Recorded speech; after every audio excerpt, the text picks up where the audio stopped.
अस्सलाम वालेकुम students. Chapter number 7 के सेकंड लेक्चर में हमने लास्ट टॉपिक ये पढ़ा था केपी और केसी के दरमियान रिलेशनशिप टी, जिसमें हमने पढ़ा था कि KP is equal to K C R T del N.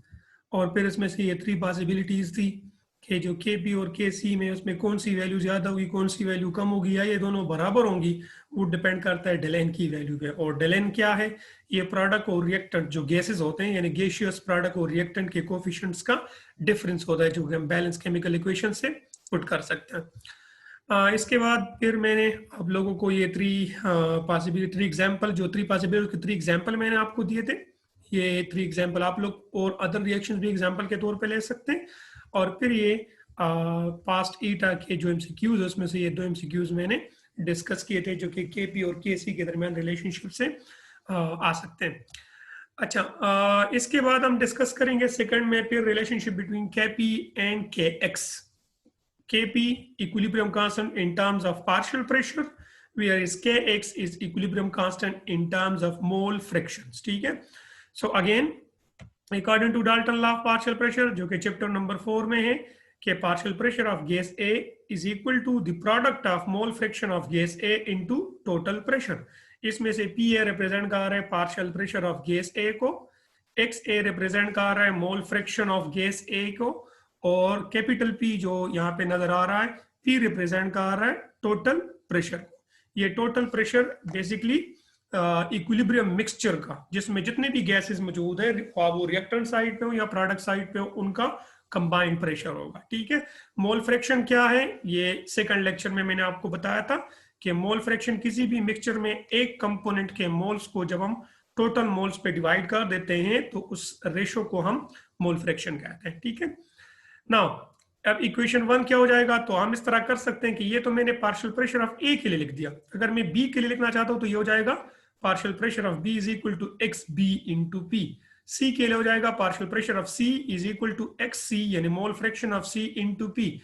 और डी के लिए हो जाएगा partial pressure of D is equal to x D into P, where x D mole fraction of D हो जाएगा और पी टोटल प्रेशर हो जाएगा। सो जो इक्वेशन 2 है उसमें से हम ये वैल्यूज पुट कर रहे थे, मैंने डायरेक्ट लिख दिया। इक्वेशन 2 क्या था कि K P is equal to P C into P D divide by P A into P B. तो उसमें से पी सी की जगह मैंने ये वैल्यू पुट कर दी, एक्स सी इंटू पी होल पावर सी। ये सी वो कोफिशिएंट से लिया जाएगा जो पावर की शक्ल में नजर आ रहा है, और पी डी की जगह मैंने लिख दिया एक्स डी इंटू पी, और ये स्मॉल डी उसका पावर हो जाएगा जो कि बैलेंस केमिकल इक्वेशन से लिखा जाएगा। और पी ए की जगह मैंने लिख दिया एक्स ए इंटू पी, जिसका पावर क्या होगा? कोफिशिएंट ए होगा। और पी बी की जगह मैंने ये लिख दिया। जो इक्वेशन 2 है वो प्रीवियस लेक्चर में हमने लिखा था। अच्छा, अब इस तरह से कि ये जो सी पावर है ये बेसिकली ये एक्स का भी पावर होगा और ये पी का भी पावर होगा। उम्मीद है आप लोगों को क्लियर होगा, सिंपल सा मैथ है। और इस तरह से ये जो डी पावर होगा ये एक्स का भी होगा और ये पी का भी होगा। तो हम इस तरह कर लेते हैं कि हम इसको कर लेते हैं x C power C into P power C, similarly x D power D into P power D. तो एक्स सी पावर सी हमने इधर लिख दिया, एक्स डी पावर डी इधर लिख दिया, और पी पावर सी और पी पावर डी जब मल्टीप्लाई हो जाएंगे तो इनके पावर्स ऐड हो जाएंगे। सिमिलरली यहाँ पर डिनोमिनेटर में भी हो जाएगा। ना ये जो वैल्यू है बेसिकली कि X C power C into X D power D divide by X A into power into, ये रेशो बेसिकली के एक्स के बराबर होगा। ठीक है? सो हम इसकी जगह के एक्स लिख सकते हैं। यस, हम इसकी जगह के एक्स लिख देंगे तो हमारे पास हो जाएगा कि K P is equal to K X into P. Now ये a प्लस बी चूंकि ऊपर चला जाएगा तो इसके साथ नेगेटिव हो जाएगा, और हमारे पास फाइनली आ जाएगा कि K P is equal to K X into P del N. So now अगर हमें टोटल प्रेशर गिवन हो या टोटल प्रेशर पता हो, जो कि हम पता लगा सकते हैं किस तरह से, अगर एक रिएक्शन क्लोज वेसल में हो रहा है और वो इक्विलिब्रियम पे है, तो इक्विलिब्रियम पर हम उसके साथ मैनोमीटर को कनेक्ट कर देंगे। मैनोमीटर हमें जो प्रेशर दे देगा वो उस इक्विलिब्रियम मिक्सचर में रिएक्टेंट और प्रोडक्ट में से जो गैसेस हैं उनका कंबाइंड प्रेशर होगा। तो ये हम एक्सपेरिमेंटली फाइंड भी कर सकते हैं। और अगर आप लोगों को के पी और के एक्स के दरमियान इंटर कन्वर्जन पर कोई न्यूमेरिकल या एमसीक्यूज आ जाए तो आपने क्या करना है, आपको पी की वैल्यू उस क्वेश्चन में मस्ट गिवन होगी, जबकि डेल एन की वैल्यू आपने बैलेंस केमिकल इक्वेशन से कैलकुलेट कर देनी होगी। तो इस रिलेशनशिप के जरिए अगर हमें टोटल प्रेशर का पता हो, डेल एन हम बैलेंस केमिकल इक्वेशन से फाइंड कर देंगे, तो हम के पी को के एक्स और के एक्स को के पी में कन्वर्ट कर सकते हैं। बट देखना ये है कि क्या ये दोनों वैल्यूज किसी पार्टिकुलर रिएक्शन के लिए बराबर होंगी या इनमें से कौन सा ज्यादा होगा कौन सा कम होगा। Again it depends upon the value of del N. So उसी तरह से इफ डेल एन इज 0, तो जब ये 0 हो जाएगा तो p पावर 0 से 1 रह जाएगा, तो 1 हो जाएगा, तो हमारे पास kp और kx आपस में बराबर हो जाएंगे। वही 3 केसेस यहां पर भी होंगे जो हमने kp और kc के दरमियान रिलेशनशिप में पढ़ा था।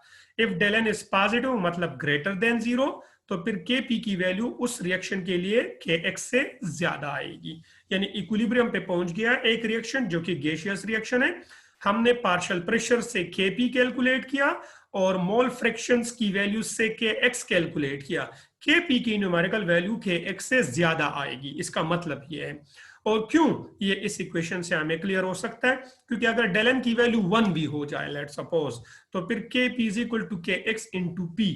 इसका मतलब है कि हमारे पास जो kp और kx होंगे, यानी p जो होगा सॉरी kp जो होगा वो kx से बड़ा होगा। why? बिकॉज उसके साथ p को मल्टीप्लाई करना होगा, तो देन वो kp के बराबर हो जाएगा। तो जनरली ज्यादातर केसेस में फिर इस तरह से होगा। और if del N is negative then kp is less than kx, फिर हमारे पास जो kp होगा वो kx से कम होगा। अच्छा, यहाँ पर ये जो p है, अगर हमें p गिवन नहीं है तो हम इसकी जगह nRT बाई v भी पुट कर सकते हैं। ठीक है, अगर हमें टेम्परेचर या वॉल्यूम गिवन है तो हम वो वैल्यूज भी पुट कर सकते हैं। ठीक है जी।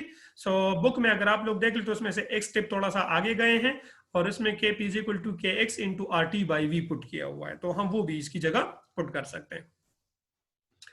अच्छा, एग्जाम्पल इनके तीनों रिएक्शंस के वही 3 एग्जाम्पल आप लोग ले सकते जो हमने kp और kc के दरमियान रिलेशनशिप के लिए किया। एनी एग्जाम्पल आप लोग पुट कर सकते हैं इन तीनों पॉसिबिलिटीज का।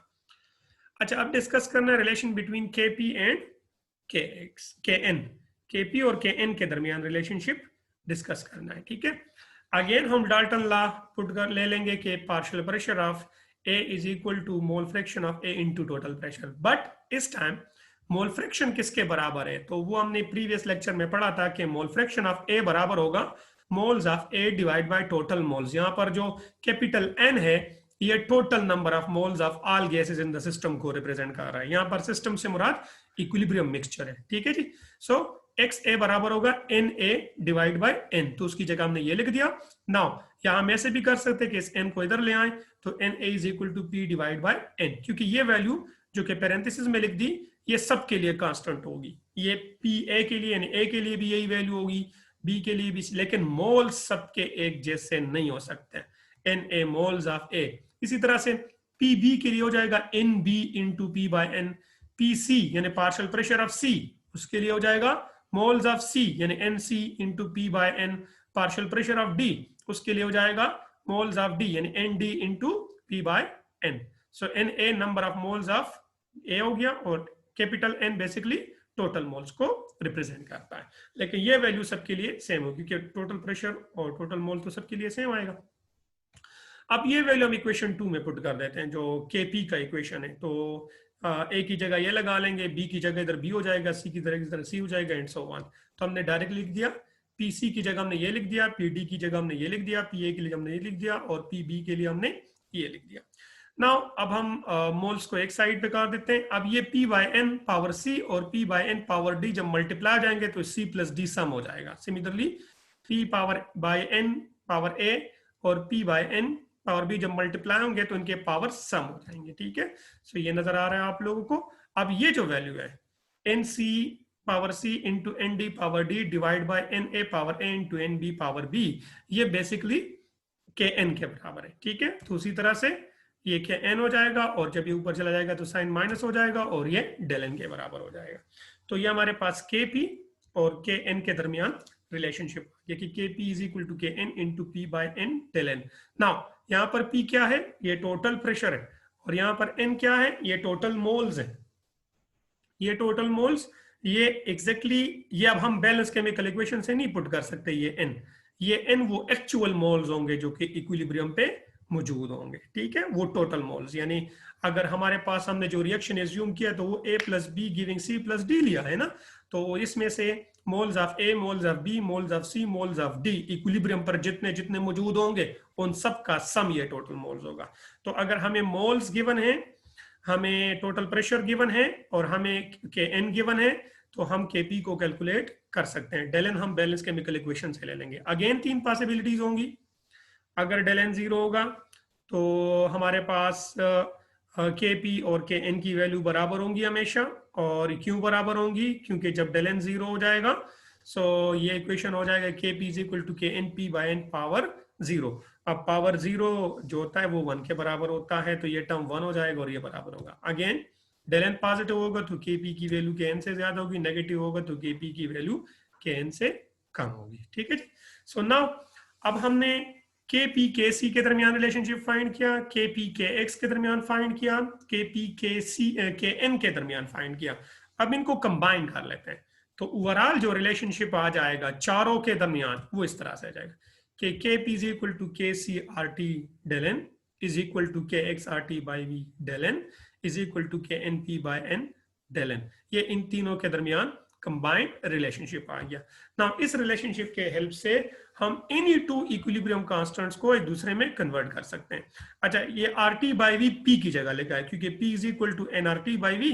सो अगर एन 1 होगा तो P is equal to R T by V. यहां पर आप लोग सिर्फ पी भी लिख सकते हैं। ठीक है, यानी ये इक्वेशन ऐसे भी लिख सकते हैं के P is equal to K C R T del N is equal to K X P del N, क्योंकि वहां पर हमने पी तक डिराइव किया था। लेकिन अगर आप पी की वैल्यू फर्दर पुट करना चाहते हैं तो P is equal to N R T by V, और अगर N 1 मोल होगा तो फिर ये simply R T by V रह जाएगा। ठीक है, is equal to K N P by N. Now del N 0 होगा तो ये सबके जो पावर्स हो जाएंगे वो 0 हो जाएंगे, तो फिर हमारे पास उस रिएक्शन के लिए के पी के सी के एक्स के एन की वैल्यू सेम आएगी।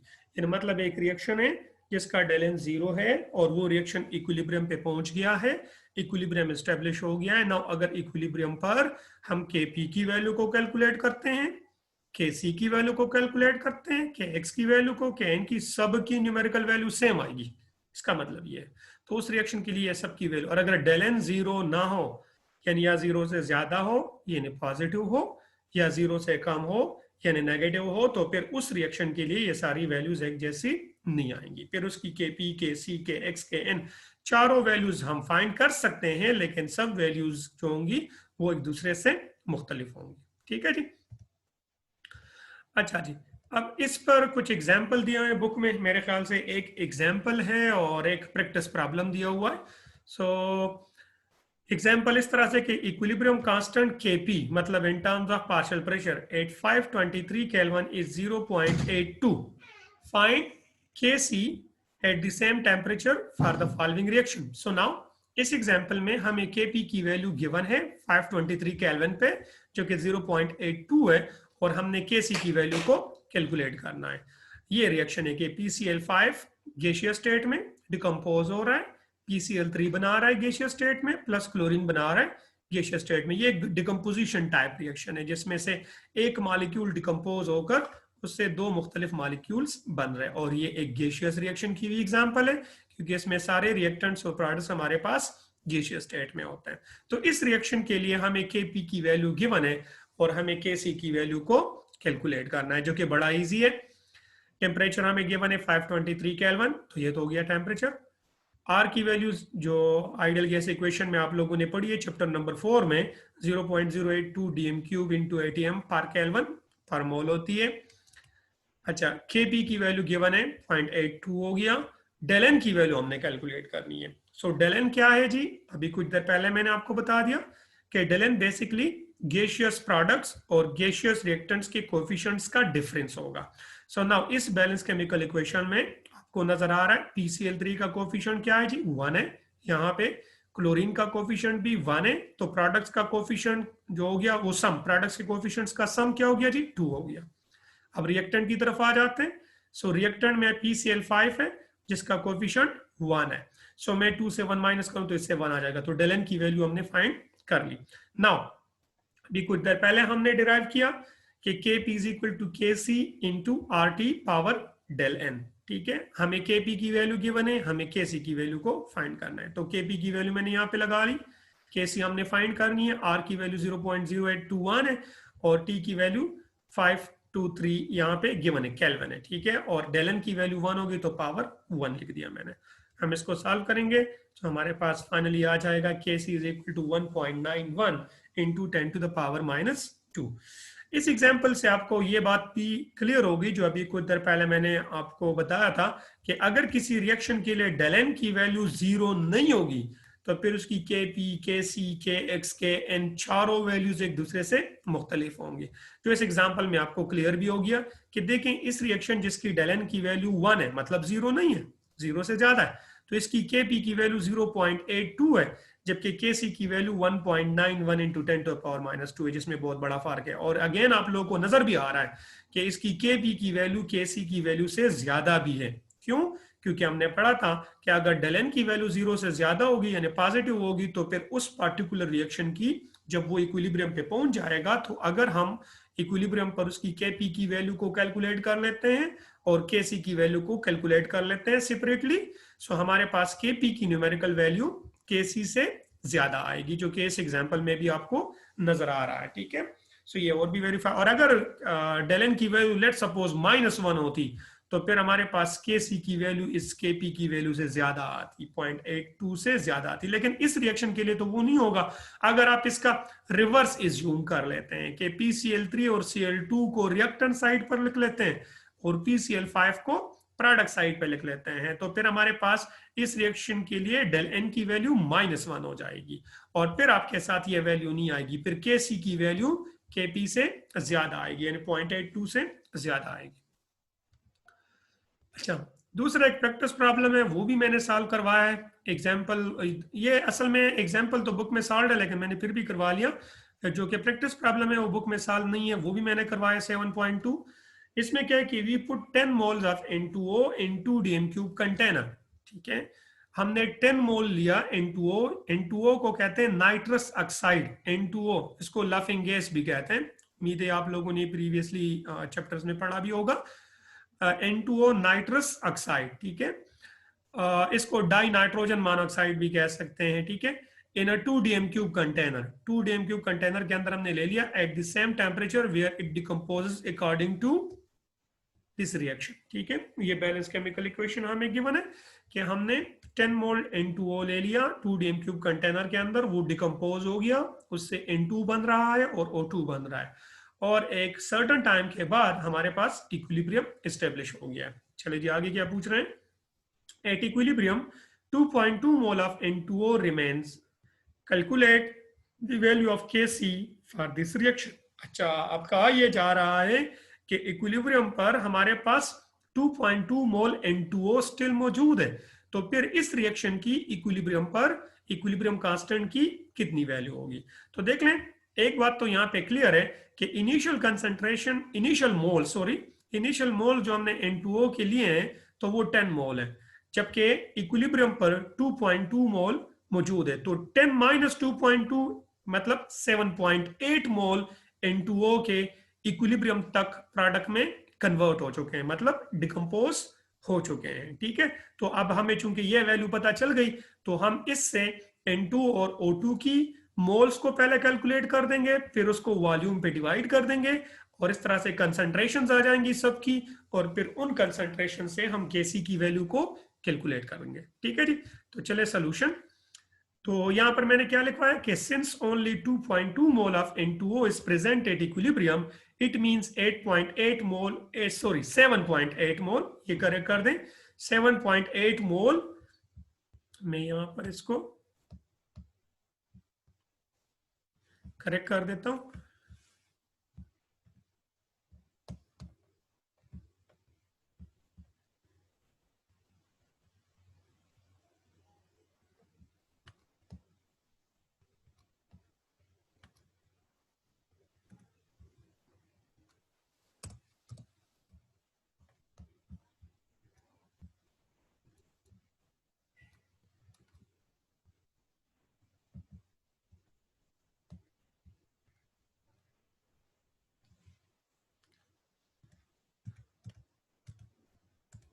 अच्छा जी, सो 7.8 मोल्स वो मौजूद होंगे। देखिए, पहले हमने मोल्स को कैलकुलेट करना है, फिर आखिर में हम इसको वॉल्यूम पे डिवाइड करेंगे तो कंसंट्रेशन की तरफ जाएंगे। ठीक है, इस तरह भी हम कर सकते हैं कि पहले कंसंट्रेशन को कैलकुलेट कर दे, उसको मोल्स को वॉल्यूम पे डिवाइड करके और फिर उनसे N2 और O2 की कंसंट्रेशन को फाइंड करें, लेकिन वो थोड़ा मुश्किल होगा। तो चले पहले हम मोल से मोल्स को ही कैलकुलेट कर देते हैं।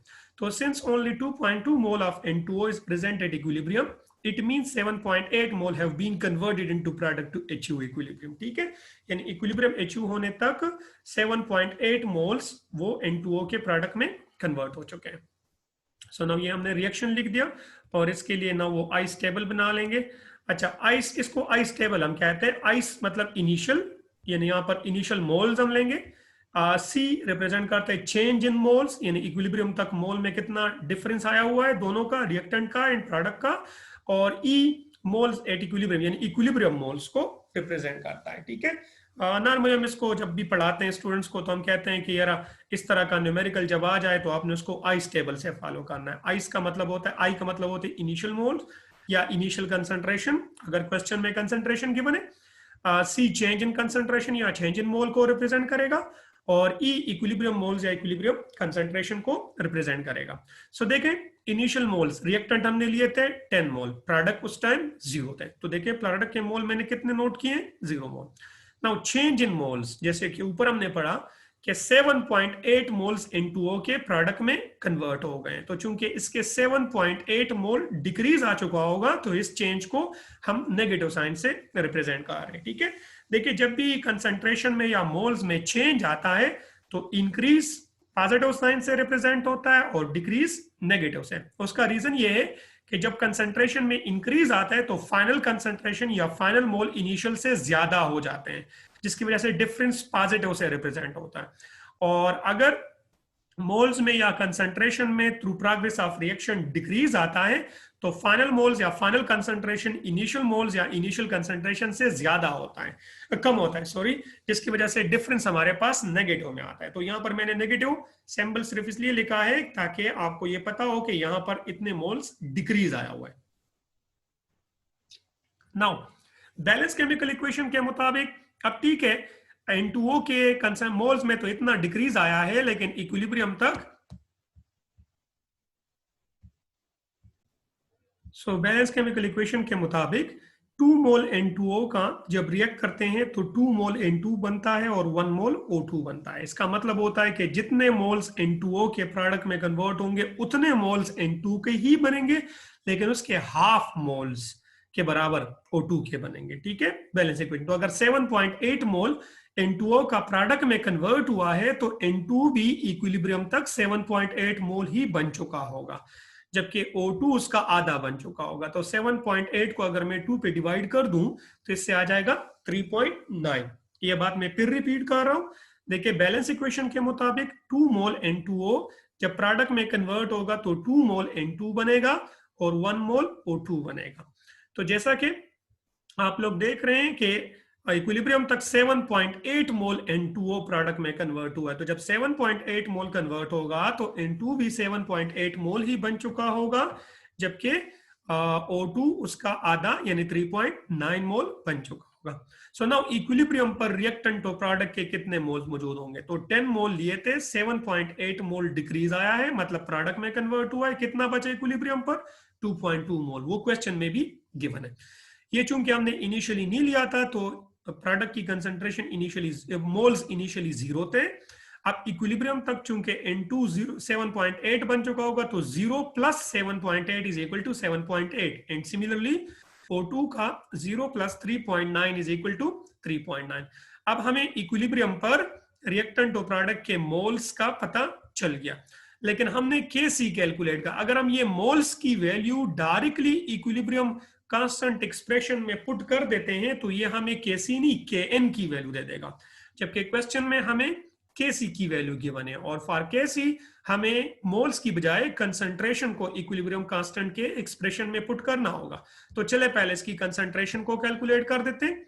कंसंट्रेशन कैसे कैलकुलेट होगी जी, N2O की मोल्स इक्विलिब्रियम पर कितने मौजूद है डिवाइड बाय वॉल्यूम, तो यह हो गया 1.1 मोल पर डीएम क्यूब या मोलर, जिसको हम कैपिटल M से रिप्रेजेंट कर सकते हैं। ठीक है, सो N2 के कितने हो जाएंगे, इक्विलिब्रियम पर 7.8 मोल मौजूद है, इसको वॉल्यूम ऑफ सिलेंडर पे या वॉल्यूम ऑफ वेसल पे डिवाइड कर दिया, 2 डीएम क्यूब, तो इससे कंसंट्रेशन आ गई 3.9 मोल पर डीएम क्यूब या सिंपली मोलर।